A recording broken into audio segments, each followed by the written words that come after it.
Hello everybody, and a very, very warm welcome to the Paul Ricard circuit here in the south of France for the opening rounds of the 2013 International GT Open. 70 minutes of fast and furious action await us. The first of 8 rounds, 16 races of the season, as we stop at the Algarve circuit in Portimao, the Nürburgring, Jerez, Silverstone, Spa, Monza and Barcelona. But it all starts here today, just outside Marseille, here on the plateaus of Provence, circuit Paul Ricard, where we have had very unseasonal weather. It's about 10 degrees and raining steadily as it has been all day long. And that has given us then a very dramatic grid for this first race of the season, with pole position being taken by the Dutch driver Renger van der Zande in the Seyfarth Mercedes. Qualifying this morning was held in very wet conditions, and the GTS cars, which are in normal conditions about a second slower than Super GT cars. The GTS cars, broadly speaking, GT3 cars, Super GTs, broadly speaking, GT2 cars. But it was the GTS cars that had the best of the conditions and has given us a topsy-turvy grid headed, as we said, by the former DTM racer, former star of Formula 3, Renger van der Zande. He took pole position. Alongside him on the front row of the grid in Kessel Racing's Ferrari is the former Formula 1 driver, an extremely versatile sports car racer, the Danish driver Jan Magnussen. And Magnussen looked in fine form this morning in qualifying. He couldn't quite get himself onto terms with Renger van der Zande, but he was the only driver to run him closely, eventually being pipped by just 0.2 of a second in pursuit of pole position. Giorgio Pantano, another of the stars of qualifying. Pantano in the Bitec Racing McLaren MP412C, the former Jordan Formula 1 racer, qualified in 4th position. I'm just looking to see where he is lined up on the grid. See the car that qualified 3rd, Diederik Stithoff, and no, indeed, in 4th on the grid we have got Chris van der Drift, the New Zealand driver in the 2nd of the Bitec McLarens. Van der Drift making a return to racing after a couple of seasons of infrequent appearances after his massive accident in the Super League Formula back in 2010, but a former single-seater champion in the International Formula Masters. Van der Drift was just a couple of tenths of a second away from the pace of teammate Pantano in qualifying. Enzo Ide, the Belgian driver, lining up in the GPR Racing Aston Martin, a car that we saw at the very tail end of last year. And Ide really surpassing expectations in terms of the pace that he was showing a little bit earlier on today, as the rain unfortunately begins to sweep in. Then it was Kirill Ledygin who was next up in the Russian Bears Racing Ferrari, the former World Touring Car Championship racer Ledygin. And yes, looking down there onto the grid, I don't see the car that was 3rd in the time, Diederik Stithoff. He would appear to be a little bit lower down the order, and so that means that then poised to line up in 7th is the Greek driver Dimitris Dverikos in the Auto Orlando Sport Porsche 997 Auto Orlando Sport, one of the world's premier Porsche teams. And that car was looking very smooth and poised in the hands of Dverikos a little bit earlier on in the qualifying period, which has given us the grid then for this first race of the weekend. It's the longer of the races.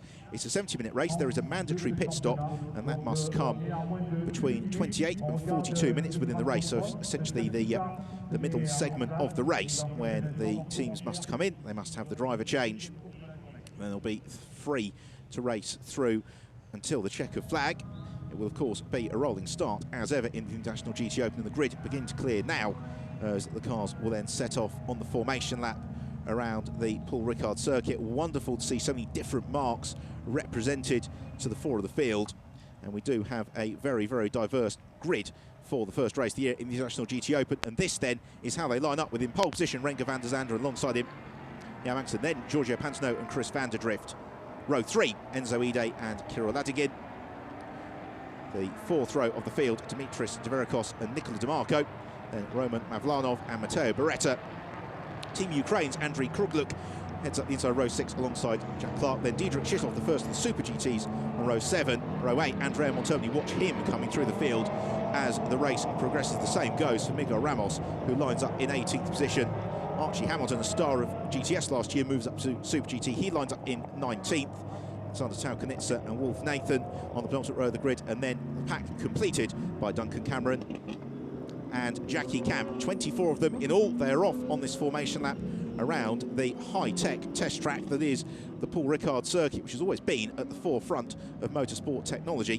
When it was originally built in the early 1970s, it was seen as being incredibly innovative by actually having a distinctive pit lane from pit wall, also had state-of-the-art pit garages.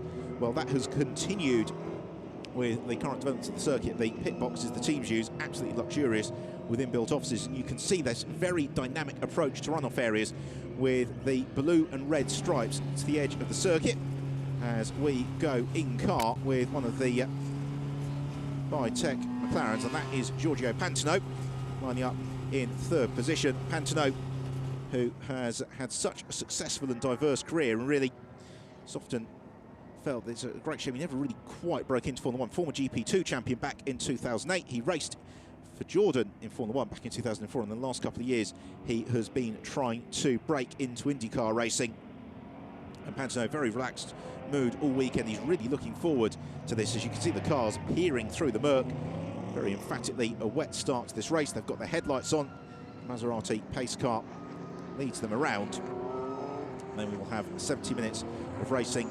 It's about to get underway. We're just explaining about the runoff areas. Those blue strips are ultra high grip tarmac, which slows the car down if they run off from wide, and then the red strips that you'll see on some sections of the circuit are even higher grip and abrasive tarmac surface, and that more likely than not will necessitate a new set of tyres. What that serves to do then is ensure that the cars, when they go off in all possible, where possible, don't actually come into contact with anything solid, but the drivers do get punished for making a mistake. And that means that often it makes Paul Ricard, first of all, the perfect venue to start the season. It also means that we generally get to see lots of wheel-to-wheel racing because the drivers are able to focus fully on their rivals rather than worrying about the consequences maybe if they were to run wide at specific corners. So they arrive then into the last stage of this formation lap, going through turn 11. They're into a very tricky technical sequence. We'll bring them through to complete lap in car once more with Pantano on the tail of Jan Magnussen's Kessel Racing Ferrari. Max already getting into formation alongside the bright orange Seyfarth Mercedes of Renger van der Zande. Van der Zande widely held to be really one of the lost single-seater talents maybe the last 5 or 6 years. Back in 2009, in a past season of the British Formula 3 Championship, he ran current Toro Rosso Formula 1 driver Daniel Ricciardo very, very closely. Eventually finished third in the championship behind Ricciardo and Walter Grubmud, but it was really that season Van der Zande who was the driver who was taking the victories away from Ricciardo. He also finished ahead in the standings of Max Chilton, who's also in Formula 1 with the Marussia Racing team. Well, alongside Van der Zande on the front row grid is Formula 1 racer with McLaren and Stewart, Jan Magnussen. And he's got another ex-F1 racer in the form of Giorgio Pantano immediately behind him on the grid as the field make a magnificent sight as the pace car peels in. It's Van der Zande who paces them through when the red lights flash out.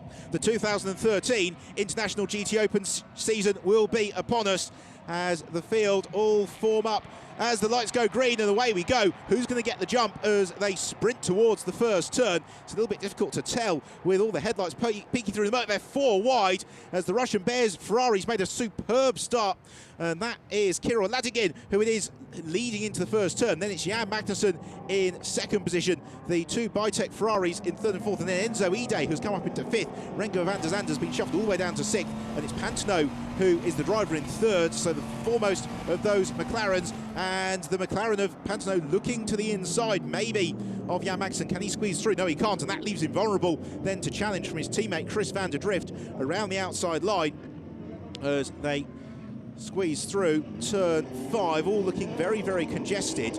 Now, in terms of the big differences between the GTS and Super GT classes, one of the major ones is the GTS cars run with ABS braking. The Super GTs, like that number 3 car of Andrea Montermini with Lord Bucklaw's Ferrari 458, do not. In these wet conditions, that can sometimes play into the hands of the GTS cars. So in car with Giorgio Pantano pounding down the Mistral straight for the first time. As you can see, Pantano cannot see an awful lot.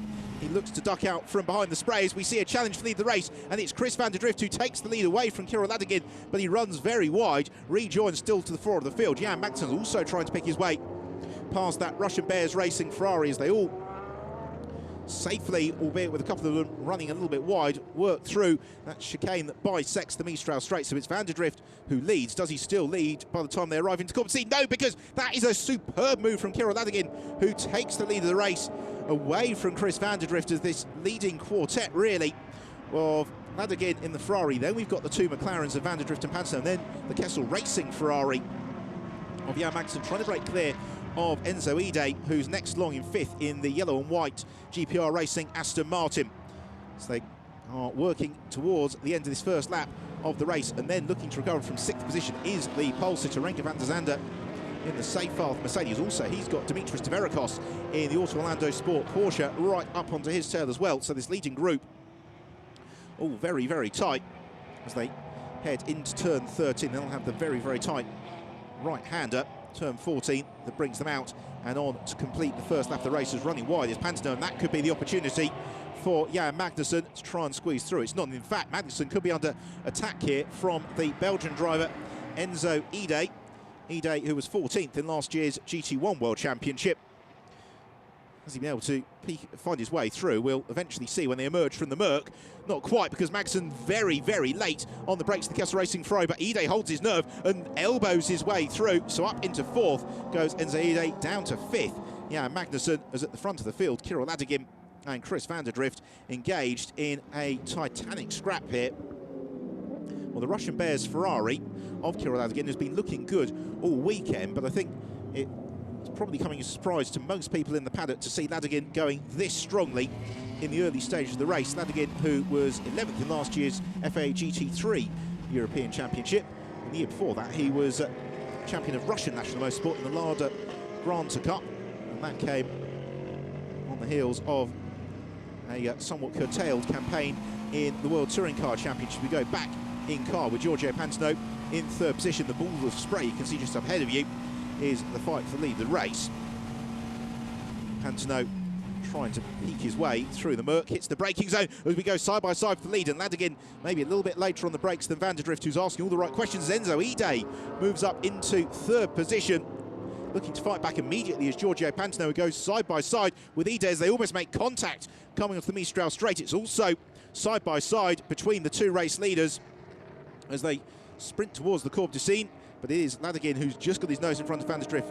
Pantano likewise has withstood the challenge of Enzo Ide, and Jan Magnussen, who is probably the most experienced of this group, is maybe deciding the sensible thing to do is just watch and wait and see how the race unravels. He has then got Renke van der Zande right up to his tail, and also Dimitris Tverakos, the Greek driver, is next long. Then we've got Nicola Di Marco in 8th, Matteo Beretta in 9th, and Roman Mavlanov in the second of the Russian Bears Racing Ferraris. Rounds out the top 10, but this leading quartet giving us a superb fight ahead of the field. And then we've got now a nice three-way tussle that's beginning to brew up for fifth position as well.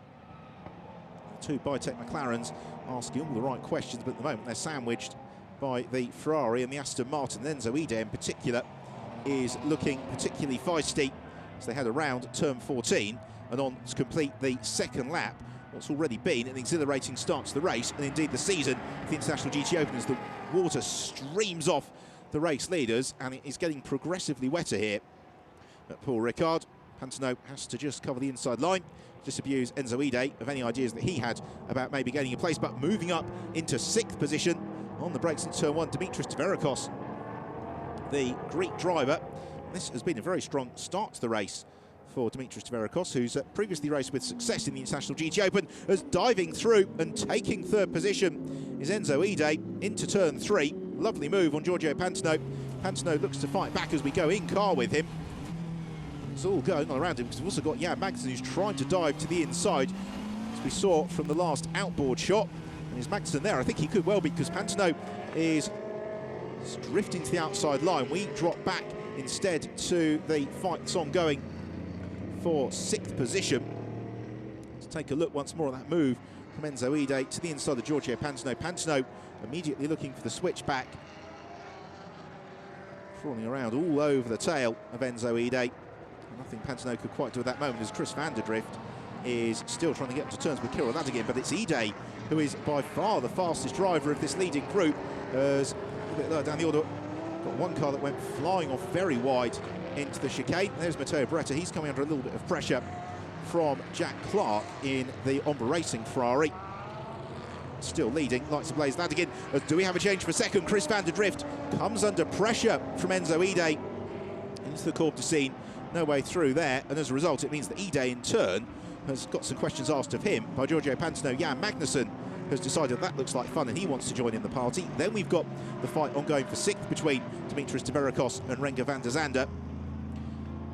What can Ide in that yellow and white Aston Martin do about the Biotech McLaren of Chris van der Drift? Nothing, as they jinked through turn 13, rather turn 12. Van der Drift, he'd really just like Ide to settle in behind him so he can think about trying to close in the race leader Kirill Ladygin, as Van der Zande would appear to be anxious to move back up ahead of the Auto Orlando Sport Porsche as they complete the 3rd lap of the race. Already almost 8 minutes into it, 62.5 minutes left on the clock, and Ladygin's advantage over Van der Drift was 0.8 of a second as they completed the lap, so it's still the Russian flag liveried Ferrari of Kirill Ladygin that leads the way. SMP Racing Russian Bears car as he tries to pull clear of Chris van der Drift. Now, have we seen a switch between Pantano and Magnussen? Was Magnussen who dove to the inside of Giorgio Pantano. I don't know whether or not that move was successful because Pantano over the line, according to our timing screen, had his nose just in front. Yes, and there's Giorgio Pantano, so he has been able to clamber himself back up ahead of Jan Magnussen. Magnussen, who in his single-seater days was really felt to be one of the most electrifying single-seater talents that Europe had ever seen. Sensational season in 1994 in the British Formula 3 Championship, saw him catapulted to McLaren test driver status for the 1995 season. He also got a race, actually, at Tayaida, when Mika Hakkinen had appendicitis before being snapped up for the Stewart team when they came into Formula 1. Well, the rain is steadily worsening here as they head down the Mistral straight into the chicane, and Magnussen outbrakes himself, runs very wide, trying to clamber up ahead of Giorgio Pantano. That brings then Dimitris Tverakos in the Auto Orlando Sport Porsche into the mix. And this is the beauty of multi-mark GT racing, because all these cars have got very different characteristics in terms of stability, in terms of traction, in terms of where they're stronger or weaker on the track. Just to remind you, of course, all these cars ahead of the field then are running in the GTS class. The first of the Super GT cars, Dietrich Schützoff, is currently down in 12th position. Andrea Montermini is in 14th, and Miguel Ramos in 15th. As Ladygin really trying to get the hammer down and pull clear of Chris van der Drift, sliding the car. Van der Drift in turns has got Enzo Ide to worry about, and Ide squeezes through. They make contact and Van der Drift gets turned around. But Enzo Ide, now will he avoid clattering into his teammate? He does. And Chris van der Drift, I suspect, will have a conversation there with Enzo Ide afterwards. It was the slenderest of contacts, but given how slippery it is, the Biotech McLaren went round several times. It means that Enzo Ide is up into second position. Third is Giorgio Pantano. Fourth, Jan Magnussen, and Chris van der Drift spinning somewhere down the field as this leading group begins to come together on itself once more as they complete the 4th lap of the race. We are 10 minutes into this one, so 60 minutes remaining, and Kirill Ladygin has taken advantage of all of that to pull some 2.7 seconds clear at the very head of the pack. The fight then really is the one for second position, although it'll be interesting to see what Enzo Ide can do about closing in on Ladygin now that he is clear of Van der Drift. Then in third, we've got this fight between the Biotech McLaren of Giorgio Pantano and Jan Magnussen, the Kessel Racing Ferrari. A pair of them, though, got Auto Orlando Sport Porsche of Dimitris Tverakos right up onto their tail, and then Renger van der Zande in the Seyfarth Mercedes, although he's dropping back and actually coming under pressure from the Kessel Racing Ferrari of Nicola Di Marco. It's an electrifying start to this race. Plenty of battling going on throughout the field. And the closest one at the moment is probably the one for third position. Right, let's take a look at this again. Unmistakably contact, then another contact. That was sufficient to pitch Van der Drift into a spin. Great evasive action from Giorgio Pantano and Jan Magnussen as Van der Drift spam between the pair of them. So we head in car with Giorgio Pantano. Now, will Jan Magnussen appear from either side? Let's see. No, he won't. Magnussen, for the time being, I wouldn't say he's content to follow in the wheel tracks behind Pantano, but he's just piling on the pressure, and he could have a run here on to the second half of the Mistral Straight. Pantano slithered a little bit wide, and that might be just the opening that Jan Magnussen needs. In the meantime, Ladygin leading from Enzo Ide. Ide, though, may have just brought that gap down slightly. Pantano then has still got his nose ahead of Magnussen. There is the Seyfarth Mercedes of the pole sitter, Renger van der Zande, who is remaining in touch with this leading group. He's being held somewhat here by the fact that Pantano is now really going into a full-blown defensive mode. Trying to keep the advantage as he spins around. Pantano loses the tail of the McLaren. Around he goes. And that means that, yeah, Magnussen clambers up into third position. Disaster for the Bitech team. Both their cars in the space of 2 laps spinning away from excellent track position. So we've got Andrea Montermini steadily picking his way up through the field. Now, is that Jack Clark who he's possibly trying to pick his way past? They've also got Diedrich Schittoff in the Corvette as well as part of that fight. Let's see. There's Schittoff in car 7. He leads the Super GT class. Then it's Jack Clark, the British driver who's been based in America recently in the GTS Ombra Racing Ferrari, within the Super GT Villorba course Ferrari. Andrea Montermini trying to go around outside of him at turn 14, then dives to the inside as they sprint along the start and finish straight. Complete the 5th lap of the race, but no way through at the moment for Montermini. And Jack Clark, who raced for 3 years in the FAA Formula 2 Championship, including a race win at Brands Hatch, knows a thing or two about defensive driving, but he can't keep Montermini behind him and actually touches the curb. That means that he loses ground as well to Andrei Kruglik, in that man in the Ukrainian Racing Ferrari 458. And Clark squirms his way back onto the track and through the Merc. There is a very good battle going on for the lead Super GT class as we see once more. Giorgio Pantano, ambition with the right foot, overtook the adhesion of the rear wing, and around goes the McLaren.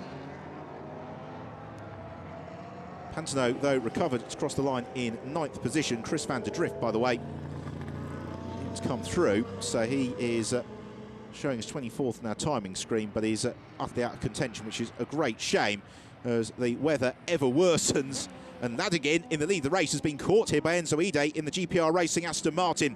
So first and second coming together very nicely as we see Chris van der Drift sadly limping to the Bitech pit box, and it would appear as if that is the day done for the New Zealand. So it means that we're not going to see Luis Razia on the wheel of the car. Razia, of course, who lost out at the very last minute, having been signed initially for the Marussia Formula 1 team.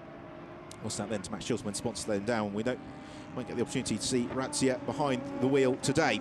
We go back then to the battle at the head of the pack as we are rapidly approaching the 15-minute mark in this race, and still we have this superb scrap at the head of the pack as Ladigan, having been almost 3 seconds clear of his rivals 2 laps ago, as they head towards the end of the 6th lap of the race, has now got Enzo Ide right up onto his tail. And Ide has been looking remarkably impressive all weekend, very consistent in testing yesterday, just seemed remarkably poised and comfortable with the grip available to him in qualifying this morning. And now we're going to see a battle, which is really what GT racing is all about. Supercars wheel to wheel, so it's going to be Ferrari versus Aston Martin versus Ferrari versus Porsche, because Dimitris Tverakos in the Auto Orlando Sport Porsche has been able to, by keeping his nose clean, climb up to 4th position. In 5th we've still got Renger van der Zande, the pole sitter, in the Seyfarth Mercedes. Through the opening sequence of corners, and Ide, can't imagine he has got any visibility whatsoever with the amount of spray that's being kicked up from the tail of the SMP Russian Bears Racing Ferrari of Ladigan. It's the brakes. The Aston Martin just has a little bit of a squirm as they jink through turns 3 and 4, then have the very tight turns 5 and 6, as Ide could find himself here in a position of battling for pride, maybe rather than overall race result, because his team manager has been summoned to race control, which means I suspect that there is an investigation that is either ongoing or is on the cusp of being completed following that altercation with Chris van der Drift that we saw a couple of laps ago in the midfield. Plenty of scrapping going on. There is Duncan Cameron in the MTech Ferrari in the Super GT class. Cameron, man behind one of the price comparison websites that's so popular in the UK at the moment. Very quick driver as we see the change for the lead, and that's a beautiful move from Enzo Ide, gliding to the inside of Ladigan. Midway down the Mistral straight, superbly judged on the brakes there from Enzo Ide. Ladigan then demoted into 2nd position. Jan Magnussen in 3rd as it's almost side by side once more between the race leaders. And Ladigan trying to squeeze his way back past Enzo Ide. Ide, depending on what, if any, action is taken by the stewards following that moment with Chris van der Drift, could well be faced with the challenge of trying to build as big a lead as he possibly can, as quickly as he possibly can, in case he either has to serve a drive-through penalty or indeed has time added to his overall result. as we, in the background, saw one of the Ferraris clattering into the barrier. We'll pick up who that was momentarily. In the foreground, though, we see the change lead the race, just perfectly judged on the brakes by Enzo Ide for the GPR Aston Martin team. And now that Ide's through, he is busy sending him out trying to pull away from Ladigan, with then Jan Magnussen still maintaining third position. Magnussen, who will hand over to Johnny Larson midway through the race. Enzo Ide, his co-pilot is Maxime Soulé, another Belgian driver. As the team watch on anxiously on the pit wall. In the case of Kirill Ladigan, it's Vladislav Maliv who will be taking over, because of course the driver change is a mandatory component of this race, and we're only about 10 minutes or so away from that driver change phase of the race getting underway, as we now get confirmation on our timing screen that the incident between Chris van der Drift and Enzo Ide is under investigation. Not unsurprisingly slow, a little bit lower down the field. We've got Giorgio Pantano, who's looking to try and gain ground. It's Roman Mavlanov just ahead of him in the second of the Russian Bears cars. And then we have got that first pair of headlights is Giorgio Pantano. The second pair of headlights is Andrea Montermini, who's looking to launch to the inside of Pantano in the Valour Course Ferrari. Couldn't quite do it. And don't forget that being Super GT car, Andrea Montermini's not got the benefit of ABS braking, which means that the GTS cars can generally brake a little bit later, and Pantano, a bit between his teeth, he'll want to climb up the order as quickly as he can. This is the fight then for 7th, 8th and 9th in car with Pantano. Just has to fight the wheel. Very twitchy out there. Not an awful lot of grip available to the drivers.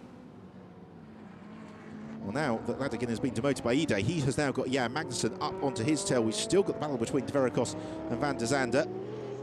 Then in 6th place, it's Matteo Beretta. 7th place, Roman Mavlanov. And then the fight between Giorgio Pantano and Andrea Montermini. The Valour Course team have had a difficult winter. And it was Nicola Di Marco, who was the car we saw clattering into the barrier in the back of that replay a few moments ago. And that, unfortunately, would appear to be the need for some spare parts for the Kessel Racing team. It also means probably that Lorenzo Bontempelli won't be able to get behind the wheel today. The car unfortunately doesn't look like it's going much further, as Andrea Montermini just jinxed the inside of Giorgio Pantano, trying to see if he can pick his way past him. Can't quite do it. Pantano, the corner he spun, again slides precariously close to the white lines at the edge of the track, which in these conditions are so slick, and he runs very wide again, pushing too hard, and through goes Andrea Montermini. So Montermini gains the position, the former Formula 1 driver for Simtech, 40 Course and Pacific Racing, gains the place, climbs up into 8th, sets off in pursuit of Roman Mavlanov. Mavlanov, whose background primarily single-seaters. Last year he was to be found in the Formula Renault 2-litre Euro Cup, making that transition to GT racing and doing admirably well at the moment. As we head to the other of the Russian Bears cars, Kirill Ladigan, who's now coming under real pressure from Kessel Racing Jan Magnussen, who is looking like he is beginning to really enjoy himself here. Somewhere in the spray, the fight's going on. And is Magnussen going to jink out here and maybe challenge for second into turn 3? Can't quite do it. Instead, he's trying to force the error from Ladigan, which he does. Ladigan runs wide at turn 3, and then round the outside at turn 4. Jan Magnussen tried to squeeze through. They're still wheel to wheel, but it's Magnussen who takes second position away from Kirill Ladigan. Super move from Magnussen. He was just beginning to pile on the pressure, ask all the questions at the right times. And now Ladigan, he's also got to not only worry about what he can see through his windscreen, but also what's going on behind him, as we have another look at that error from Giorgio Pantano. He just slithered out wide onto that high grip surface we told you about. That slowed him down sufficiently for Andrea Montermini to jink through and poach the place. Another opportunity to enjoy the move from Jan Magnussen on Kirill Ladigan. So Magnussen now sets off and shoot of Enzo Ide as Dimitris De Vericos tries to dive to the inside of Ladigan through the chicane along the back straight, turns 8 and 9, before heading on to the second component, the Mistral Straight and the Courbe du Sine. And that attempt from De Vericos has also brought Renger van der Zande very much into the mix as well. So 3rd, 4th and 5th, as close as you like in their fight. There is van der Zande, the pole sitter, and he was in dominant form in qualifying.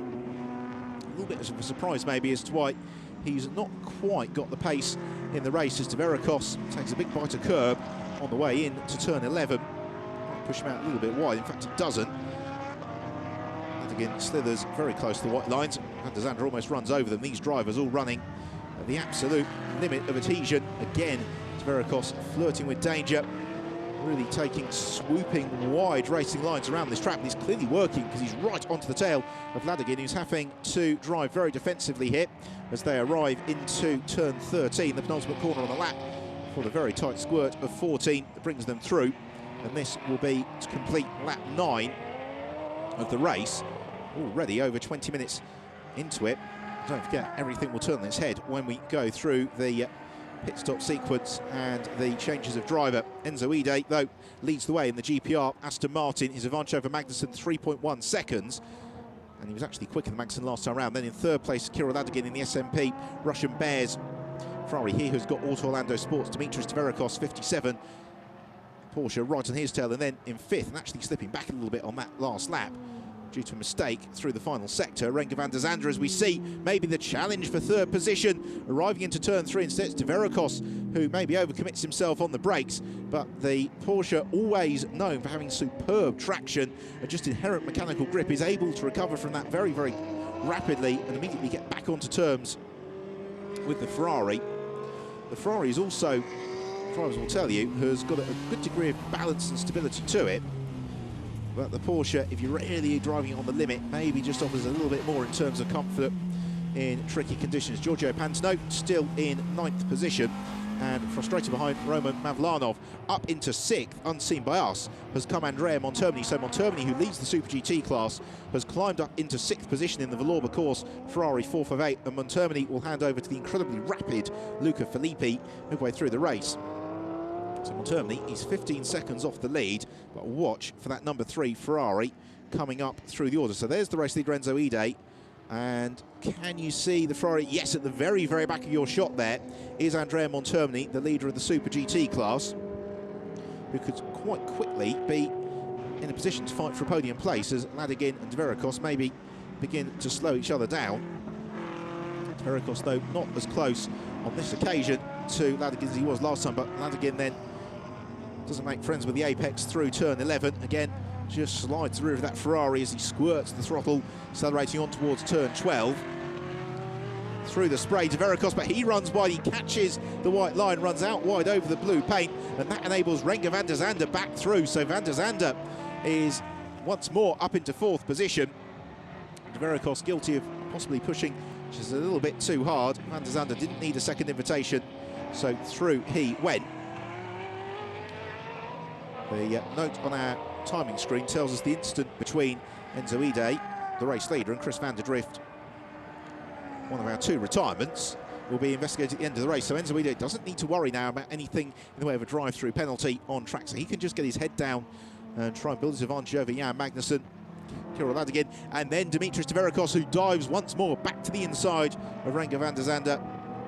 Porsche gains the place. How long for, though? Because then running wide outside of turn 2 was Tverokos, and van der Zande immediately launches himself back through as they sprint on towards turn 3. In car with Giorgio Pantano, who's becoming increasingly familiar with the rear spoiler of Roman Mavlanov's Ferrari. Jinx out, thinks about a move to the inside, thinks better of it. And then Mavlanov running a little bit wide. That could be Pantano's opportunity. He closes up very, very tightly to the tail of the Ferrari and looks to the outside of him. And Pantano's going to go through here, surely. Yes, he does. Kicks a plume of water in the face of Mavlanov. The Ferrari, though, looking to try and jink back to the inside line. No way through there. And all the while, they have got Diederik Schittoff in the second of the Super GT cars, the V8 Racing Chevrolet Corvette, homing in on their tail. There was the pit wall for the GPR Racing Aston Martin of Enzo Ide. Dimitris Tverokos been very, very impressive in the stage of this race, but he is yet to find his way back past Renger van der Zande and make that move stick. Let's have another look at the Giorgio Pantano move. Well, that's how Diederik Schittoff got up onto their tail so closely. He ran wide and rejoined almost right in the thick of that battle in car with Giorgio Pantano. You can see the risks that Pantano was taking. Not a huge amount of space there. He was able to craft a McLaren's width and dove to the inside. Further back through the field, Stephen Earl and Alexander Taukanitsa Sr. having a super scrap. It's Taukanitsa in the black car who runs wide. Stephen Earl, the multiple Ferrari champion from the USA, gaining from the position. And they are busy fighting over 16th place. They've also got Duncan Cameron in the M-Tech Ferrari, who is very much part of that battle.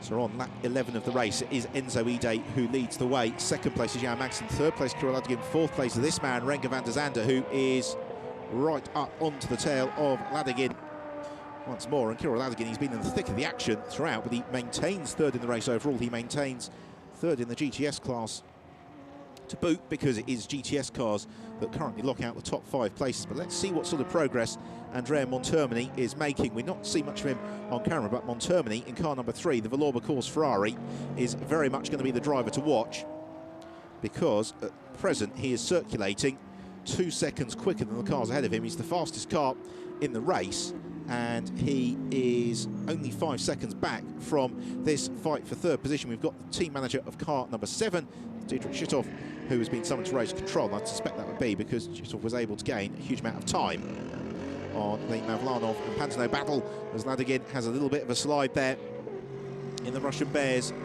Ferrari enables that bright orange Seyfarth Mercedes, Renger van der Zande, to close up onto his tail.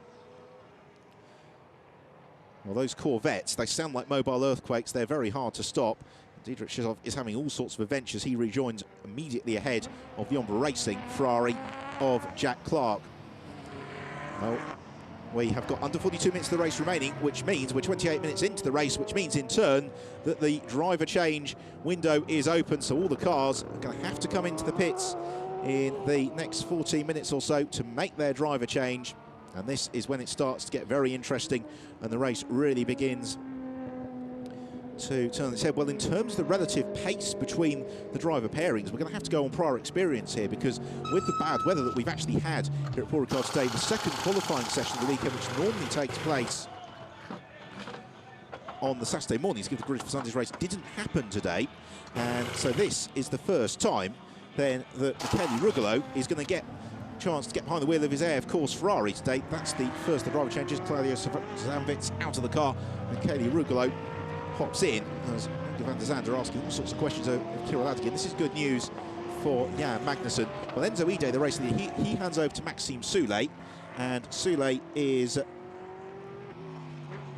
quick driver. He was the Belcar champion back in 2011. Jan Magnussen in second place hands over to Johnny Larson, and Larson very much a gentleman driver, and probably not maybe on the pace of some of the other co-pilots in these cars ahead of the field. And then Kirill Ladigan, well, he will be passing the baton over to Vladislav Maliv midway through the race.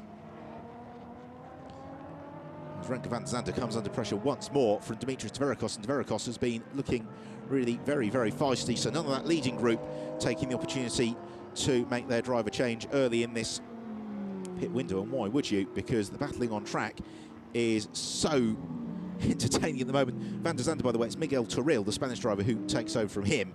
And in the case then of Dimitris Tverikos, it's Isaac Tukmulu, another Spanish driver with plenty of GT experience in the Spanish GT Championship, who will be parting Autoland Sport Porsche. As around goes Jackie Camp in one of the V8 Racing Corvettes. Unfortunately, he is currently down in 21st position. Enzo Ide pounds along the Mistral straight, leading the race in the GPR Racing Aston Martin by some 2.2 seconds from Jan Magnussen. A pair of them currently very evenly matched in terms of time, but both of them are now being caught by Andrea Montermini. Also into the pit lane is the 77 car of Marco Zanatini. That's Stefano Gattuso who takes over, and now this is a very significant driver change. Duncan Cameron is in to hand over to the very rapid Matt Griffin. Also Miguel Ramos in to hand over to the former European Formula 3000 champion Nicky Pastorelli. And Pastorelli, another very quick driver, so I think we can expect to see some of the Super GT cars really coming up the order in the second half of the race. Matt Griffin, if you've not come across him before, not only is he a very successful GT race, but he was also a rival of Lewis Hamilton's in Formula Renault about a decade or so ago. And he is always spectacular in the M-Tech Ferrari. Now the gap between the two leaders just seems to be coming down ever so slightly. It's Ide who leads, but you can see Magnussen is an ever-growing presence on the tail of the Aston Martin of Enzo Ide, and there it is confirmed, with Magnussen having taken 2 substantial bites out of Enzo Ide, who ducks into the pits this time round. So the race leader is in. Enzo Ide is in to hand over to Maxime Soulet. So that, in turn, gives Jan Magnussen the lead the race, and I would anticipate that Magnussen, more likely than not, is probably going to stay out there as deep into this pit window as he possibly can. Magnussen's co-driver, Johnny Larson, last year was racing in the Trofeo Maserati, but in his way, Larson is actually a former Formula 1 driver because he raced in the Boss GP Championship in one of the Ascari Benettons. So there is Maxime Soulet being strapped in to the wheel of the GPR Racing Aston Martin, as Duncan Cameron, having handed over to Matt Griffin. Griffin emerges from the pits and he's already getting himself up to pace and actually overhauling the race leader, Jan Magnussen. Magnussen really doesn't want this in the Kessel Racing Ferrari. He just wants to run uninterrupted, but Matt Griffin, feeling confident to push in the MTech Ferrari. What he wants to do is at least get himself onto the lead lap. Right, also in is number 63, and that is Paul Rosell, who now takes over from Roman Mavlanov. So Rosell, the Spanish driver we saw in the GT Open back in the 2011 season. Still, Giorgio Pantano stays out at the wheel of the Bitech McLaren. Yeah, Magnussen now getting himself into a little bit of traffic. He's just in behind Stefano Gattuso in car 77, and Gattuso is a very quick driver who has won multiple races in the GTS class, and he won't be the easiest person for Magnussen to overhaul, even if he's looking to put the lap on him. Also into the pit lane we have got Nicolo Schiro, who takes over the wheel of the DriveX Porsche. Schiro, the reigning European F3 Open champion. As Magnussen tries to put the lap on Gattuso, Gattuso really doesn't want to give it to Jan Magnussen, and Jan Magnussen eventually dives through. Ruthless stuff from Magnussen, and Matt Griffin also follows through past Stefano Gattuso, and that is actually a change for position in the race overall, with Griffin climbing up to 18th as a result of that. We are just over a minute away from approaching half-race distance in what has been a very dramatic and entertaining opening round of the 2013 International GT Open Championship, the race being led by number 53, that man, Jan Magnussen, in the Kessel Racing Ferrari. Now will Magnussen dive in to the pits at the end of this, the 14th lap of the race, or will he continue for a couple more? He is staying out on track, and why not? But Magnussen, as a result of all of those dramas, has got Kirill Ladygin still quite closely up onto his tail, and also Renger van der Zande as well, coming on to the tail of the number 1 car of Alexander Taukanitzer Jr. now is Magnussen. Taukanitzer Jr., who was one of the star drivers of the Winter Series for the International GT Open, again in the Super GT class, a quick driver and not the easiest person for Magnussen to put a lap over, and you just wonder whether Magnussen would be advised to come in. As Giorgio Pantano's had another spin and looks to get the Bitech McLaren pointing in the right direction before he rejoins the race, which he does, just behind Andrei Kruglich. So Pantano, all sorts of frustrations for him. There is Maxime Soulet, who's emerged from the pit lane in the GPR Racing Aston Martin. The front runners who've pitted this time round, it is Dimitris Tverikos who has come in, and Isaac Tukmulu who takes over. Also had in Diedrich Schittoff to hand over to Bert Login, as somewhere in the murk is the race leader, Magnussen, who's trying to work his way around the outside of Alexander Taukanitzer Jr., who doesn't really give him lots of room. And Magnussen, well, that is why he has been a Works Corvette driver for so long. He really knows how to be assertive through the traffic in these GT races, and is able to eventually pick his way past Alexander Taukanitzer Jr. Taukanitzer Jr., though, has got the straight line speed advantage, so by the time they arrive into the Corp du Scene, Magnussen's got to do it all over again. And you just wonder whether or not the Kessel Racing team will be calling in Magnussen at the end of this lap, because he's surely losing an awful lot of time by trying to pick his way past some of these slower cars that have already been in the pits.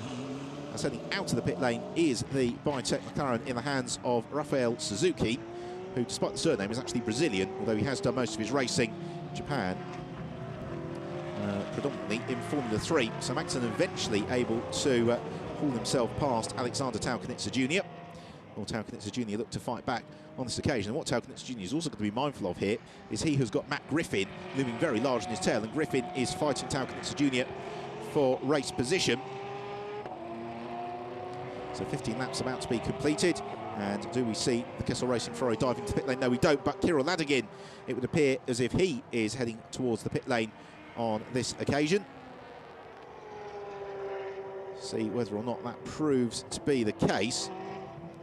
He'll flash through with Magnussen leading. And yes, Ladygin is into the pit lane.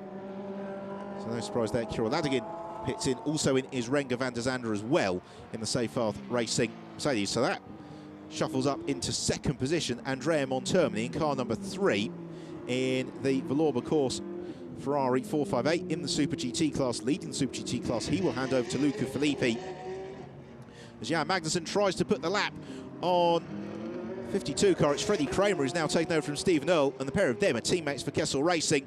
Magnussen eventually gets through, and judging by the trim, I don't think made contact either with Freddie Kramer. Very enthusiastic German driver, but that was very, very tight. I'm not sure Freddie was really quite expecting that, because he tried to turn into the corner and Magnussen was there already. Magnussen then pounding down the Mistral straight. His advantage over Montermini at the end of the last lap was 5.5 seconds. We've got 32 minutes left in the race as plunging straight on then at the end of the midpoint of the Mistral straight was Alexander Tao Knitzer Jr. Also going straight on as well was Matt Griffin. See at which point the pair of them have emerged onto the track. The conditions getting ever worse. The spray really just lingering in the air here.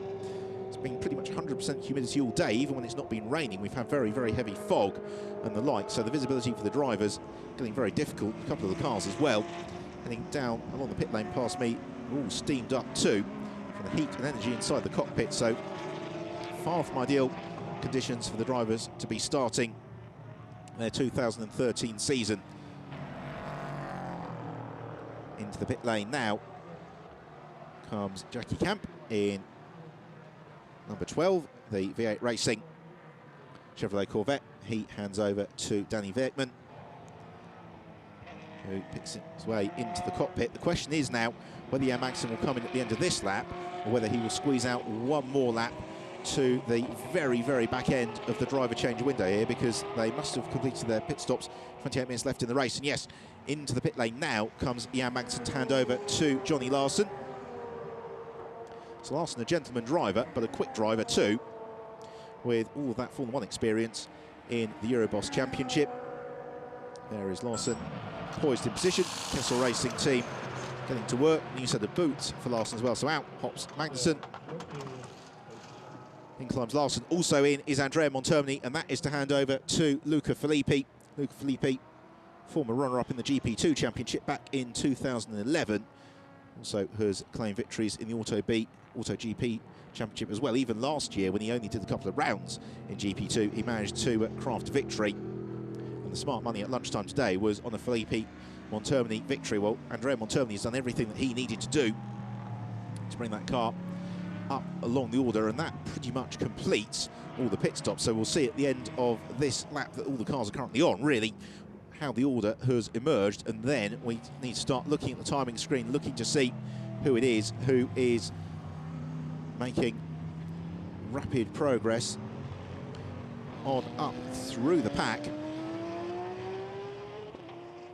Still got this battle going on between the Russian Bears Ferrari and then Miguel Toril in the Seyfarth Mercedes, having taken over from Renger van der Zande. Miguel Toril, who was 10th in last year's FIA GT3 Championship, and then prior to that was a class champion in the Spanish GT Championship, which is the sister championship of the International GT Open. So Johnny Larson has emerged from the pits. And for him, onto the tail of Danny Werkman in the V8 Racing Chevrolet Corvette, which he'll want to try and clear as quickly as possible. He's able to do that now. The Corvette's had all sorts of problems in qualifying earlier on. Right, we've also got summoned to race control the team manager of car number 3, which is Luca Filippi, the Villorba course Ferrari. And Filippi, well, we'd be expecting him to perform very strongly. So that will probably give Maxime Soulé the lead of the race overall. Soulé, who took over from Enzo Ide who was leading at the point that he pitted right at the start of the pit window. GPR Racing Aston Martin. It's one of the big Corvettes. Heads into the braking zone.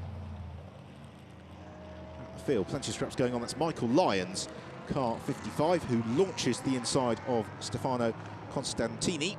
Michael Lyons, who is a very formidable historic racer, as well as in contemporary GT cars. In the mark behind that Corvette is then Maxime Soulet, who we anticipate has taken the lead of the race as we get notification. The driver changes are all complete. As far as we understand, they have all been completed as well, point at which they should have been.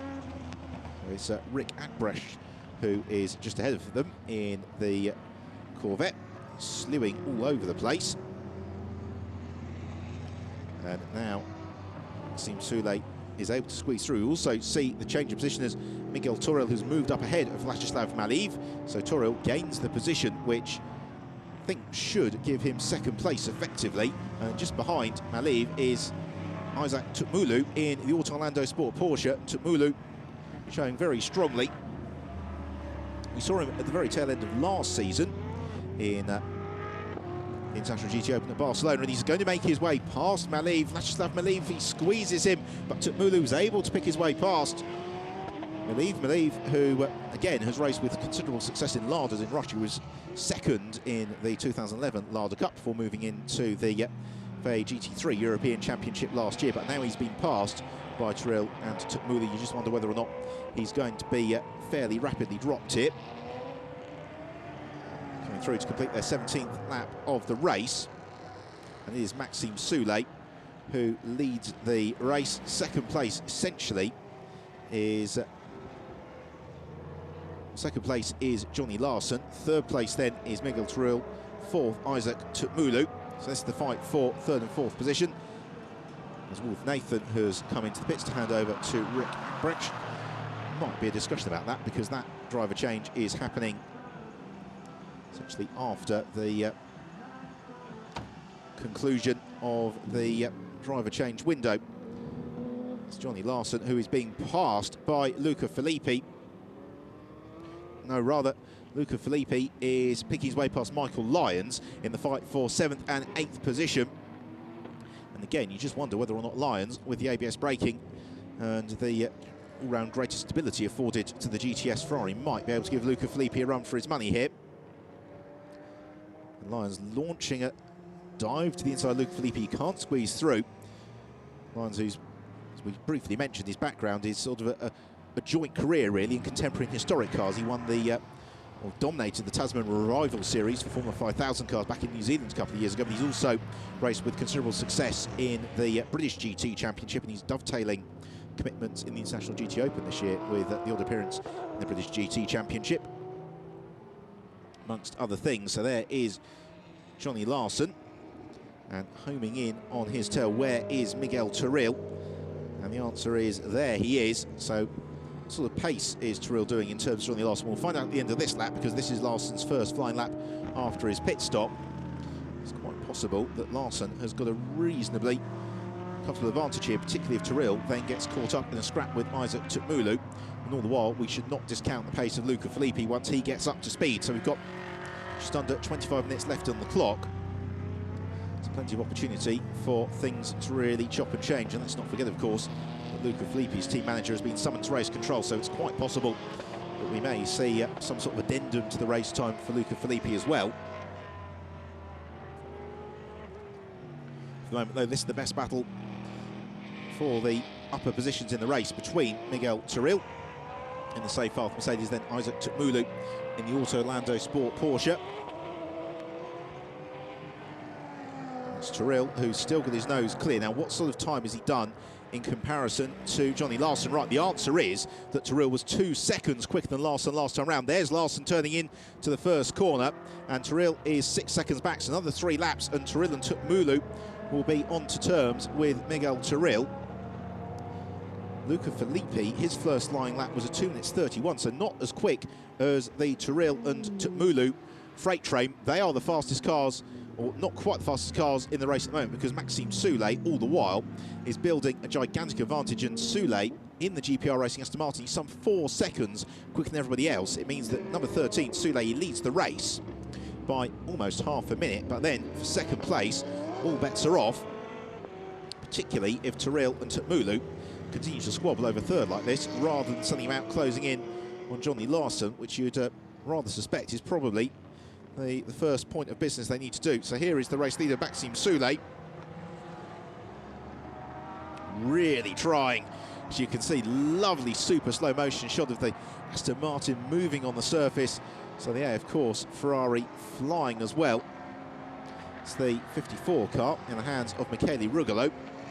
And where is Michele Rugolo? It's in 19th at the moment, so a fair bit for him to do.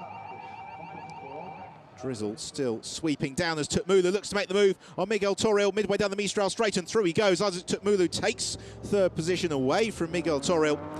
Nicely judged move that from Tutmulu as we go in car with Rafael Suzuki in the Vitek McLaren. Suzuki currently in 10th position. Lyons and Luca Filippi busy scrapping with each other, and the pair of them are also coming onto terms with Vladislav Maliv very, very rapidly. And Maliv, who's currently in 5th position, suspect is going to be demoted to 6th before this lap is out, because he's got Luca Filippi right up with him, and then Michael Lyons riding in Filippi's wheel tracks. The pair of them accelerate on towards turn 12. It's running a little bit offline there, Vladislav Maliv, but he's still doing a very, very solid job at the moment. Another look then at Tutmulu's move on Miguel Toril, catching Toril by surprise. By the time that Toril needed to turn in to turn 8, he was a little bit too late, because Tutmulu was there, and through he went. From the angle, you can see just what a nicely judged move that was. Now Tutmulu's through. He's already pulled out 1.7 seconds over Toril, and Tutmulu, the second fastest car on track at the moment, he will be up with Johnny Larson very rapidly. They've got a couple of the Corvettes they've got to pick their way past first of all, which they should be able to do fairly rapidly. The gap, by the way, between Johnny Lawson and Tutmulu, second to third, is just under 4 seconds, 3.8 seconds. So despite Tutmulu making that move on Tyrrell last time around, he was still some 3 seconds quicker. Rafael Suzuki, he's got Alexander Taukanitsa Jr. right up in his tail in the fight for 10th position. And just behind Taukanitsa Jr. is Matt Griffin, as the two Super GT Ferraris look to elevate themselves up through the order as quickly as they possibly can. Luca Filippi, by the way, who leads the Super GT class, 6th in the race overall, still behind Vladislav Maliv. And I think the frustration possibly for Filippi is he could go a little bit quicker if he was able to overhaul the Porsche. And then closing in the tail of that battle as well is Nicolo Schiro in the DriveX Porsche. So they are busy fighting over 10th, 11th, 12th and 13th. They're also fighting for third in the Super GT classes. Yes, there is Maliv demoted by Filippi. Michael Lyons also following in through. He's running wide. There is Rafael Suzuki. Alexander Taukanitsa Jr. trying to make the move. And that gives Matt Griffin the opportunity to dive the entire Taukanitsa Jr. And Matt Griffin is through and takes 11th place away from the Belarusian driver. Nice move that from Matt Griffin. He now takes his shot at Rafael Suzuki. In car with Rafael Suzuki as we head on to the Mistral Straight. Are we going to see the M-Tech Ferrari and Matt Griffin appearing to either side of the Brazilian driver? Well, at the moment, Suzuki parks his car pretty firmly in the middle of the road, and with good reason, because there's Matt Griffin swarming all over his tail. Hit the braking zone for turn 8, then around turn 9 before they look to build up momentum once more. Meanwhile, now that Filippi has been released from Maliv, he's right up onto the tail of Isaac Tutmulu, and Tutmulu must have made a mistake because he has dropped back behind Miguel Toril. I didn't think it had been that astonishing a lap from Luca Filippi. So Isaac Tutmulu, having briefly presided in third position, now slips down to fourth, and he's got Luca Filippi right up onto his tail, looking to demote him into fifth. And Filippi lights ablaze, absolutely charging as we go into the final 19 minutes or so of the opening race of the year for the International GT Open. Maxime Souley leads by almost 37 seconds. Lawson in second, gained ground over Miguel Toril on that last lap, and then Tutmulu had a shocking lap somewhere along the way. He lost about 10 seconds, whereas Luca Filippi got the power down, and Filippi now the second quickest car on the track. He's one of only a couple of cars circulating beneath the 2:30 bracket. The other driver who's very much in that bracket is Matt Griffin, who has just done 2:27.9, his personal best lap of the race, but still it's the race leader Maxime Soulé who's the fastest car out there. He's circulating in the 2:27.1 bracket. Filippi's not really getting himself onto terms with Tutmulu just at the moment, but at the same time, thinking through this tactically, as Filippi's teammate Andrea Montermini watches on in the Villorba course garage, got enough of an opportunity just to take things steadily if they need to. They don't need to go all guns blazing unnecessarily, as Toriel has a big lose on the straight. The Mercedes goes straight on. He just caught a puddle maybe, and the same for Luca Filippi. Maybe a little bit of standing water into form on the Mistral straight. That's the braking zone for turn 8, and Miguel Toriel very lucky not to be pitched sideways and into the Armco barrier. Luca Filippi hitting the same pocket of water, so there is Toriel. He's not really lost ground as a result of that. He remains in third position. He has somewhat, probably to provoke the ire, I think, of the officials, managed to set his second, or his best second sector of the race rather, which means not only did he not lose time with that mistake, he's actually gained a little bit. And this is very, very good news for Johnny Lawson, who is in second place in the Kessel Racing Ferrari, as he has built his advantage out over Toriel to some 8 seconds, and Luca Filippi and Isaac Tutmulu aren't really bringing that gap down too quickly. So still, it's the GPR Racing Aston Martin and Maxime Soulé who leads. Second place is Kessel Racing's Ferrari of Johnny Lawson. In third place, Seyfarth Mercedes of Miguel Toriel. Fourth place is 57, Isaac Tutmulu, the Autolando Sport Porsche. In fifth place and leading the Super GT class is Luca Filippi in the Villorba course Ferrari, and that's Filippi firing straight on beyond the braking zone for turn 8, provoking mixed emotions for Andrea Montermini. And for Montermini, the frustration is he's done his hard work. It's now up to Filippi as again Miguel Toriel runs wide. It's a mistake. And Toriel's got to be careful here that he doesn't begin to start provoking the ire of the clerk of the course. Last time round, he did his best lap for quite some time. We're into the final 60 minutes of the race. Let's have another look at this. That was the lose for Miguel Toriel. He arrived into the braking zone for turn 8. Actually very lucky that didn't pitch the car into a spin and potentially something a little bit worse. But at the moment, though, Toriel, he is being caught slightly by Isaac Tutmulu, but not by Luca Filippi, as Rafael Suzuki has a big spin in the face of Alexander Taukanitsa Jr. Suzuki looking for forward propulsion. Doesn't sound altogether healthy at the wheel of the Biotech McLaren, in that there's no engine noise coming from it. Rafael Suzuki rotating himself down from 10th position. We're seeing the order changing all the while, and the rear of the car just snapping away from him, right in the face of Alexander Taukanitsa Jr., who takes very effective evasive action. Very lucky not to be skittled there by the rotating Suzuki. In car, the Brazilian didn't seem any better. Unfortunately, he lost the engine as he was grabbing for gears. The engine went. Now, hopefully that is not going to provoke a safety car intervention. Freddie Kramer reeling off a lap. He runs currently in 18th position in the Kessel Racing Ferrari. He's about to go a lap down, though, to the race leader, Maxime Soulé, GPR Racing Aston Martin. Soulé and Enzo Ide have managed this race absolutely perfectly. Well, this car was very quick at the end of last season in Barcelona in the hands of Maxime Martin and Bertrand Baguette. It seems to just be even stronger still in terms of performance in the wet weather at Paul Ricard this weekend with Enzo Ide and Maxime Soulé. Soulé, though, will be aware that he's got to be a little bit circumspect here, picking his way past Freddie Kramer after the adventures Jan Magnussen had earlier on. But Kramer sees him coming, gives him plenty of racing room. And through goes Soulé. His lead over Johnny Lawson in second place is 43 seconds. And then Danish driver has got almost 10 seconds now over Miguel Toriel, who has once more, out of our sight, been comprehensively caught by Isaac Tutmulu in the ongoing scrap for third position, with Luca Filippi a very active part of that, and also Bert Logan as well in the V8 Racing Chevrolet Corvette is closing on the tail of that. You can see, though, the standing water just beginning to form in the braking zone for turn 8 along the back of the Mistral Straight. Here is then the fight between Toril and Tutmulu. It's still, though, the safe-path Mercedes of Miguel Toril, who's just got his nose in front of Isaac Tutmulu in the Auto Orlando Sport Porsche.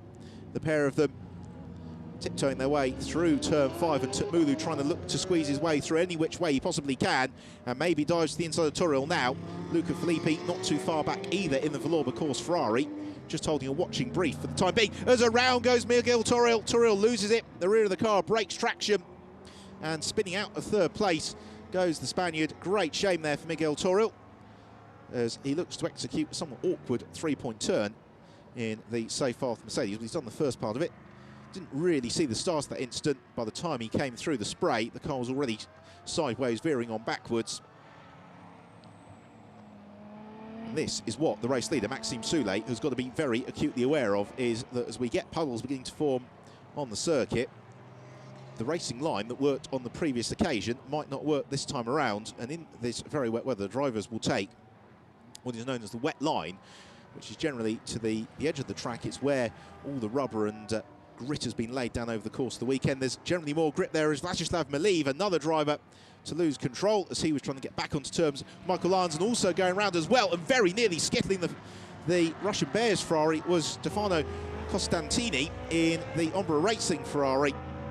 And this is surely the big fear for the drivers now, is that as one car recovers from a spin, another may arrive on the scene. Travelling backwards through all of that, though, Luca Filippi is ploughing his course. He is up into 4th position and looking to home in onto the tail of Isaac Tutmulu. And the pair of them, if they work together and get their head down, it's still not beyond the realms of possibility. They'll get to terms with Kessel Racing and Johnny Lawson in 2nd position. On through then to complete their 23rd lap of the race. And Tutmulu over the line in 3rd, and again he's actually lost ground to the Kessel Racing Ferrari. Right, we see it again, the instant with Vladislav Maliv. Around goes the SMP Racing Russian Bears car as he looks fine forward propulsion. You see in the background Costantini losing it as well, and just able to avoid the recovering Ferrari.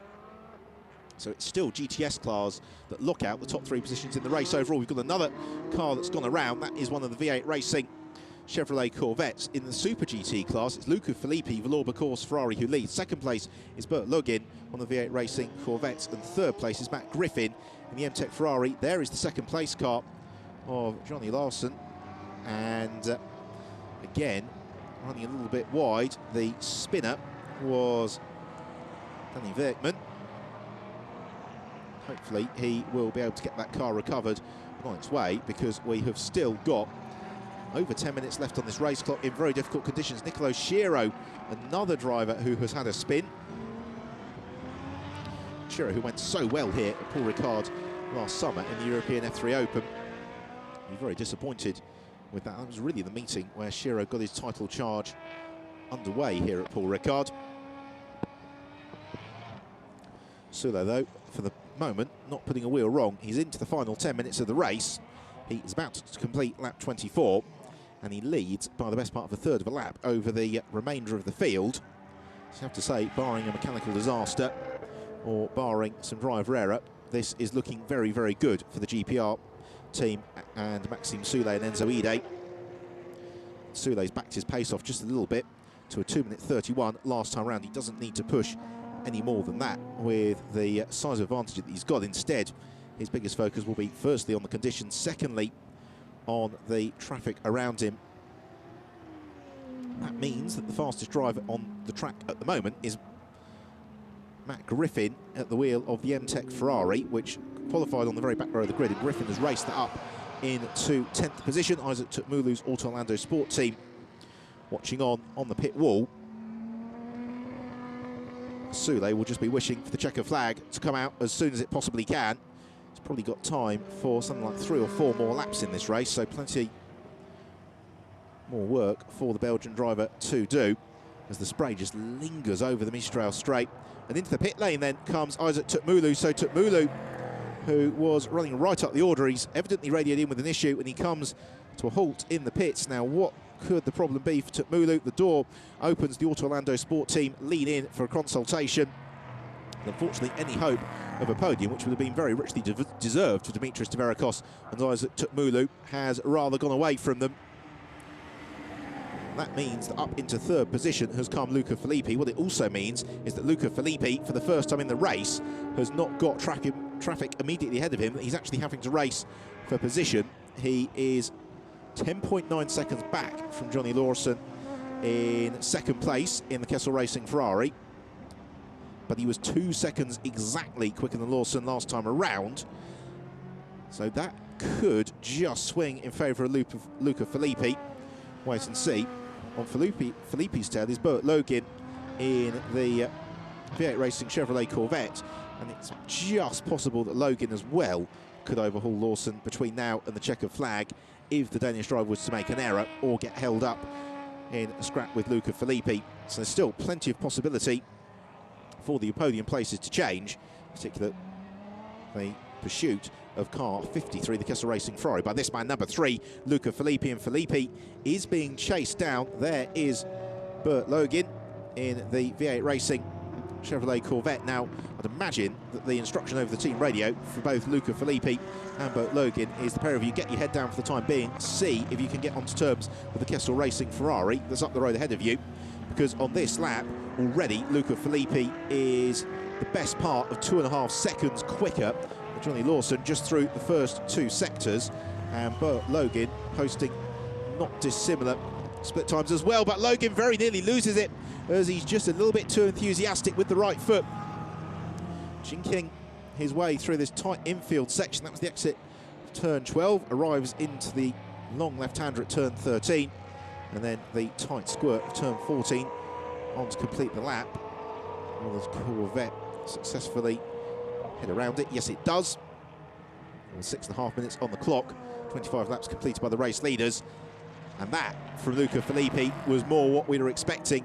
He was 4.5 seconds quicker than Johnny Lawson in second place. So Luca Filippi is now 6.3 seconds adrift of second, and that feels very doable. Bert Logan, he's still on the hunt for an overall race podium to go on top of his Super GT class podium, as we have a replay of a spinner further down the field, and that is Stefano Gattuso, who rotates around and will rejoin in the Kessel Racing Ferrari. So here is Luca Filippi, the man on the move, the car to watch. So it seems as if maybe the conditions have just eased up ever so slightly, and looking out beyond the circuit, we're actually seeing blue skies for the first time today, so we could be through the worst of the weather. And shortly we'll be through the worst of the track conditions. Lawson looking to get himself onto terms with Ruslan Siplakov, the Ukrainian driver. That's to put a lap on him. And then we've got Luca Filippi, who is getting very, very close now to the tail of the Kessel Racing Ferrari, which really can't waste its time lapping the Team UK Ukraine runner. Filippi plants his right foot, accelerates out of turn 9 onto the second half of the Mistral straight. The lappery is underway. Moving to inside the circuit is Siplakov, and he neatly steps aside. But what does that mean in terms of sector times? Well, it means that again it's some 2 seconds in favour of Luca Filippi in the first 2 sectors of the lap, and Bert Logan is quicker than Filippi up the road ahead of him, as we see more adventures for the Ombra Racing Ferrari of Stefano Costantini. He's doing very well actually to keep that car pointing in the right direction, something broadly approximate to it. Kelly Rugolo is having all sorts of fun and games at the wheel of the AF course car. And that moment that we saw for Costantini could be enough to bring Matt Griffin up to 6th in the race overall. Matt Griffin in the M-Tech Ferrari doing supremely well. As off goes Luca Filippi. Luca Filippi goes off in the Villorba course Ferrari, and Filippi, who was chasing down 2nd in the race overall, he rejoins in 4th, having relinquished 3rd now to Bert Logan. And Filippi may be pushing too hard, and with just 4 minutes left on the clock, he could rapidly run out of time here. He's trying to put the lap on Ruslan Siplakov, and around the outside at turn 13, it was unlikely to end successfully. Disappointment for Luca Filippi. So it's still Maxime Soulé in the Aston Martin lead. Second place is Johnny Lawson, then in the Kessel Racing Ferrari. He's 6.6 seconds clear of Bert Logan, and you know what? That might just be enough, although Logan last time round was 5 seconds quicker. But we are probably going to go into the penultimate lap of the race at the end of this one, if not, in fact, into the final lap of the race. It depends whether or not Maxime Soulé crosses the line within the next 60 seconds. We really are moving towards the latter stages of the race, and there is still everything to race for in terms of the podium positions. None of this, though, any concern for Maxime Soulé. He and Enzo Ide have done absolutely everything perfectly, although there's still that question mark over their head of the post-race investigation into the collision between Ide and Chris van der Drift in the Bitech McLaren that happened in the very early stages of the race. The other Bitech McLaren of Rafael Suzuki, unfortunately, would appear to be out of proceedings. The cockpit empty, the car stationary. So are we going to get 1 or 2 more laps out of this race? It looks like we're going to get 2 laps further in the race by the slenderest of margins. So over the line goes Maxime Soulé. He would dearly love this to be the final lap of the race, and you just wonder whether or not the team, in fact, will get on the radio to him and say, manage your pace, let's run this clock down to 0 and take the checker flag this time around on what is lap 28 of the opening round of the 2013 International GT Open here at Paul Ricard. The battle we really want to see, though, is the one for 2nd and 3rd, on whether or not Kessel Racing's Johnny Lawson, having taken over that car from Jan Magnussen in the early stage, midway through the race, he's going to be able to withstand the challenge of both Bert Logan and Luca Filippi. And certainly it would aid the Kessel driver no end if Maxime Soulé were to just back his pace off further still on this last lap, or potentially this last lap of the race. Nico Rafael Suzuki, who loses traction, and that's a big impact for the Bitech McLaren into the Armco barrier. And I would presume a lot of damage done to that car. Suzuki shakes his head. He seems to be okay, as we saw by the fact that he was out of the car and out of the cockpit. The gap from 2nd to 3rd, by the way, remains 6.3 seconds, and last time around they set exactly the same lap time with Filippi and Michael Lyons, both of whom are not too far adrift in 4th and 5th, pretty much level pegging them. So along the Mistral Straight on towards the Courbe du Cygne comes Maxime Soulé. We're on the 28th and potentially final lap of this race. And more sideways moments for Michele Rugolo.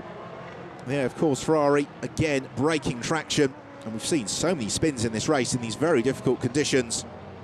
Rugolo, well, that car was looking like it's a handful, raced up to 15th place. Right, we've got fractionally over 30 seconds left on this race clock. Are we going to see a further lap, or is this going to be the last lap of the race? Maxime Soulé is leading by almost a minute. He can almost afford to stop the car completely and push it over the line right now. So he heads into turn 14, final turn. And are we going to get the checker flag on this occasion, or are we going to squeeze one further lap out of the race? Let's see. The clock has ticked down. And through goes Soulé. And he takes the checker flag, so it is the win for Maxime Soulé. Georges Comathius gets elbowed aside by Nicky Pastorelli in their fight for 13th and 14th. So Maxime Soulé is through and slowing down. He has taken victory in the first round of the 2013 International GT Open. Still waiting, though, for the fight for 2nd place to arrive at the checkered flag. Now, will it be Kessel Racing's Johnny Lawson, or will it be Bert Logan, or indeed will it be Luca Filippi for the GPR Aston Martin team? No concern for them. They shake hands on the pit wall. So we have the wait of almost a minute then for the 2nd place car, and it is going to be a very, very fine 2nd place for Johnny Lawson and Jan Magnussen. They finished just over a minute behind the leader, but that's a superb performance. 3rd place and winning the Super GT class then, Diederik Schüthoff and Bert Logan. 4th place after that late spin by Luca Filippi. means that he and Andrea Montermini slide off the podium but claim second in the Super GT class. Over the line in 5th has come Michael Lyons, and he and Matteo Beretta complete the GTS class podium. And then in 6th place it should be, and this has been a superb storming drive from Matt Griffin in the M-Tech Ferrari. He has taken 6th position, and that for he and Duncan Cameron also gives them the 3rd step on the Super GT podium, although he's pushed all the way to the line by Alexander Taukanitsa Jr., who along with his father takes 7th place. 8th place has gone the way of Jack Clark and Stefano Costantini. In 9th place it is Stefano Gattuso and Marco Zanutini. 10th place, having showed so strongly early in the race, is the Russian Bears car of Vyacheslav Maliv and Kirill Ladigin, with then Nicolo Shiro and Archie Hamilton through in 11th. An incredibly dramatic first race of the year for the International GT Open. The winners, Maxime Soulé and Enzo Ide, have done everything they could possibly have wanted in this race.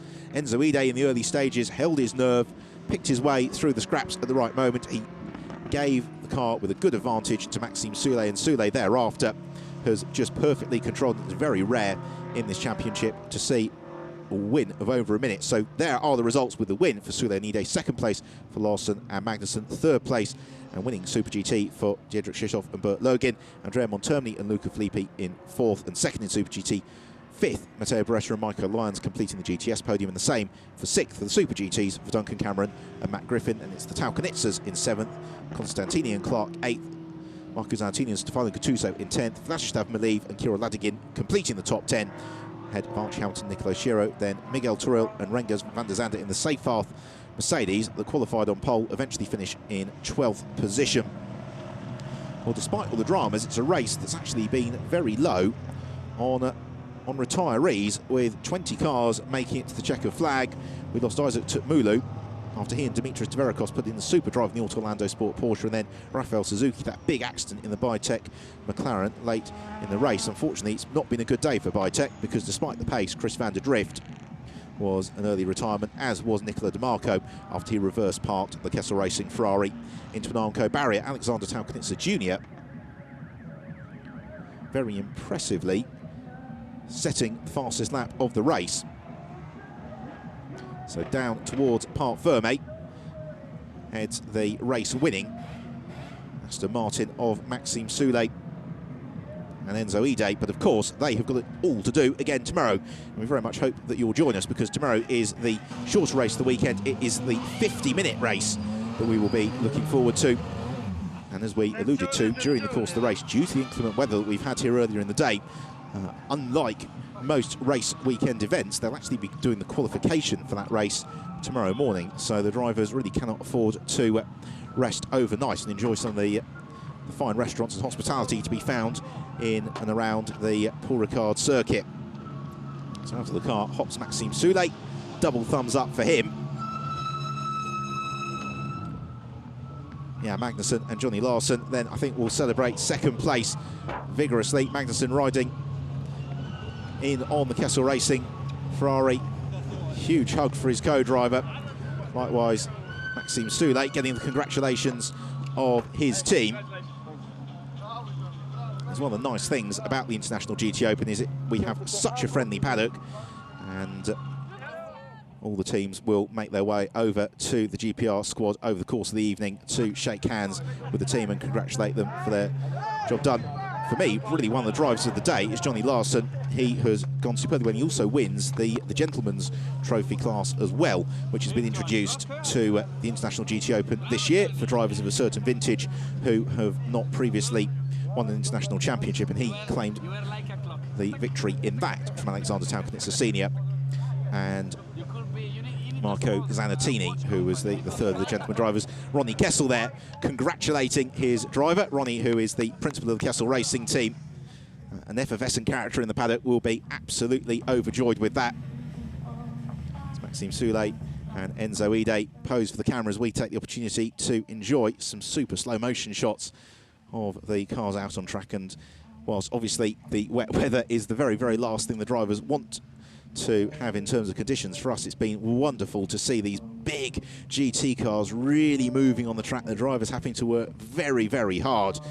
And the fact that we've had such an entertaining and exciting race, I think, really is testimony to the calibre and quality of driver that we've got in the International GT Open.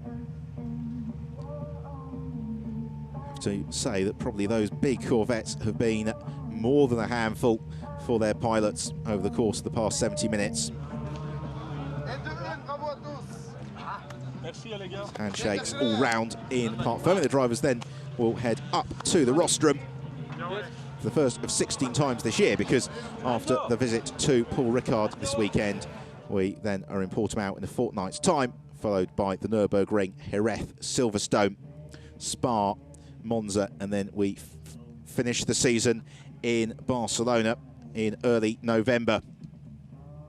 But for now, it's an opportunity for us to have a look back at the highlights of what has been a fantastic start to the season. As the lights flash green, they're almost 4 wide as they sprinted towards the first turn, where it was Kirill Ladygin in the SMP Russian Bears Ferrari, the blue car to the left of your screen, which was able to get its nose in front and lead into the first corner in pursuit by Jan Magnussen and then the 2 Bitech McLarens. Giorgio Pantano in the thick of the action, carrying our in-car camera as his teammate Chris van der Drift looked to pick his way up through the field. But then it was the progress up the pack of Enzo Ide that began to catch the eye as the GPR Aston Martin, having embedded into the race, picked out the order. Admittedly, with some moves being more robust than others, that unfortunately was enough to eventually send Chris van der Drift into retirement. In the background there you saw Nicola Di Marco retiring as Enzo Ide took the lead away from Kirill Ladygin when we hit about 1/4 race distance. Thereafter, it was a case of Ide trying to build his lead as Kirill Ladygin put together a very, very stout defensive drive, but eventually Jan Magnussen and then Giorgio Pantano picked his way through. Mandatory pit stops, and Enzo Ide was the first man in to hand over to Maxime Soulé as Jan Magnussen continued on his way, lapping teammate Freddie Kramer. In the Super GT class, it was the progress of Andrea Montermini that was catching the eye, and as he handed over to Luca Filippi, expectations were high. After the pit stops, probably the best battle on track was the one for third position between Miguel Turil and Isaac Toukmoulou, which was resolved in the first instance. When Turil did that, Toukmoulou was then a retirement. It meant Luca Filippi was leading the charge to try and get onto terms with Johnny Larson in second position before he spun it away and handed third to Bert Login. So it was victory then for Enzo Ide and Maxime Soulé, with second position to Jan Magnussen and Johnny Larson, and third place going the way of Diedrich Schitthoff and Bert Login. Thoroughly entertaining race, and quite rightly at the end of it, delight for Maxime Soulé. So on to the podium then. Race winners, Maxime Soulé and Enzo Ide shaking hands with Johnny Larson and Jan Magnussen, also Diedrich Schitthoff and Bert Login. Top 3 in the first round of the 2013 International GT Open, as we pause for the national anthems. Mesdames, Mesdemoiselles, Messieurs, en l'honneur du team GPR Racing, l'hymne de la Belgique.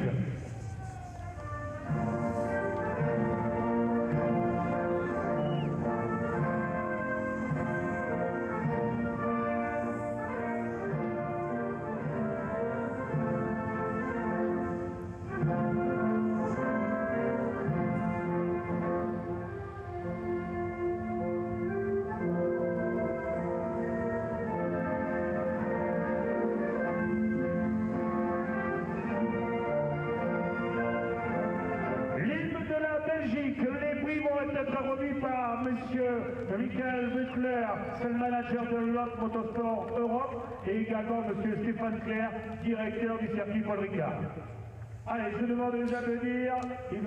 Presentations of the trophies then on the rostrums following the national anthems. First of all, the third place combination, Login and Schitthoff. In second place, Larson and Jan Magnussen.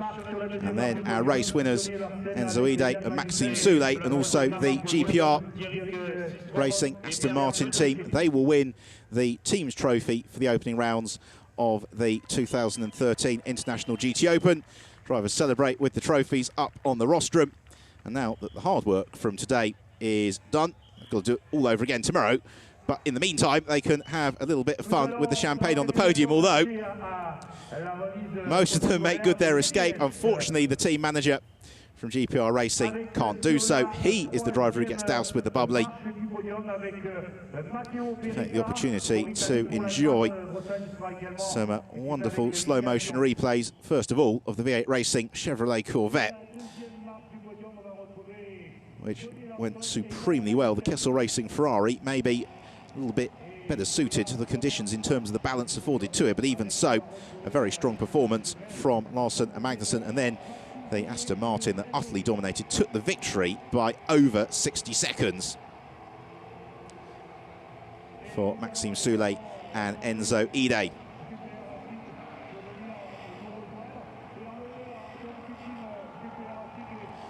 Will they be able to do the same again tomorrow? And then in the first 14 races of the 2013 season, well, that remains to be seen. Now, though, we will have the GTS class podium.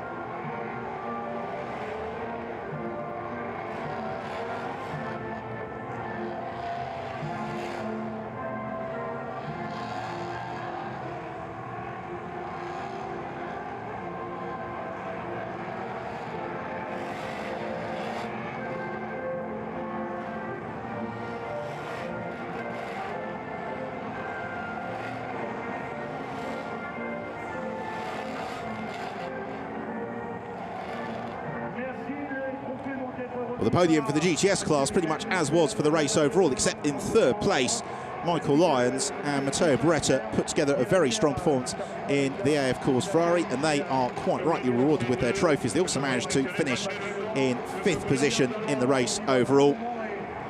More trophies for the Kessel Racing duo of Johnny Lawson and Jan Magnussen. And then, once more, the spoils of victory for Maxime Soulet and Enzo Ide and the GPR Racing team.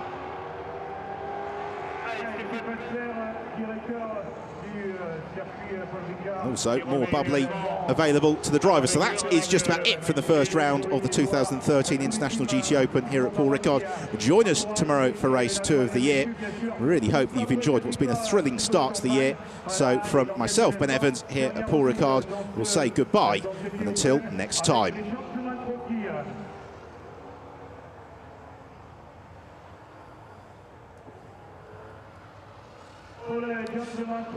Okay, before we do that, we have the presentation of the Gentleman Trophy, which is going to be for Johnny Larson, who won the Gentleman Trophy, their solitary splendour on the podium. So that concludes the podium ceremonies for the opening round of the 2013 GT Open. Goodbye.